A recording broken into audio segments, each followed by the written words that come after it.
اور مصر میں جس شخص نے اس کو خریدا اس نے اپنی بیوی سے جس کا نام زلیخا تھا کہا کہ اس کو عزت و اکرام سے رکھو، عجب نہیں کہ یہ ہمیں فائدہ دے یا ہم اسے بیٹا بنا لیں۔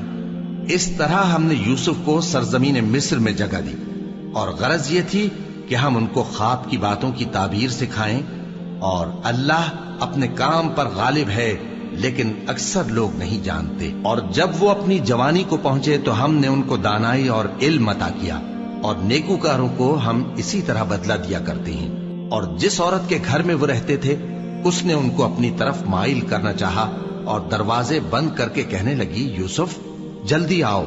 انہوں نے کہا کہ اللہ پناہ میں رکھے، وہ یعنی تمہارے میاں تو میرے آقا ہیں، انہوں نے مجھے اچھی طرح سے رکھا ہے، میں ایسا ظلم نہیں کر سکتا، بے شک ظالم لوگ فلاح نہیں پائیں گے۔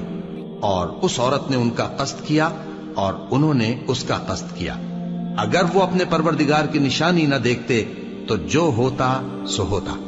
یوں اس لیے کیا گیا کہ ہم ان سے برائی اور بے حیائی کو روک دیں، بے شک وہ ہمارے چنے ہوئے بندوں میں سے تھے۔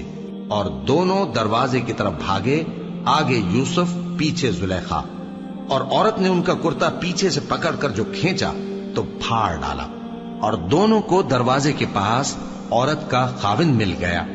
تو عورت بولی کہ جو شخص تمہاری بیوی کے ساتھ برا ارادہ کرے اس کی اس کے سوا کیا سزا ہے کہ یا تو قید کیا جائے یا اسے دکھ کا عذاب دیا جائے۔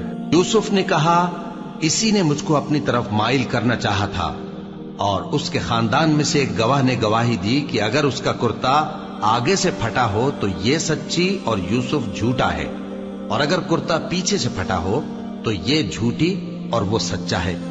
سو جب اس کا کرتا دیکھا تو پیچھے سے پھٹا تھا، تب اس نے زلیخا سے کہا کہ یہ تمہارا ہی فریب ہے، اور کچھ شک نہیں کہ تم عورتوں کے فریب بڑے بھاری ہوتے ہیں۔ یوسف اس بات کا خیال نہ کر، اور زلیخا تو اپنے گناہ کی بخشش مانگ، بے شک خطا تیری ہی ہے۔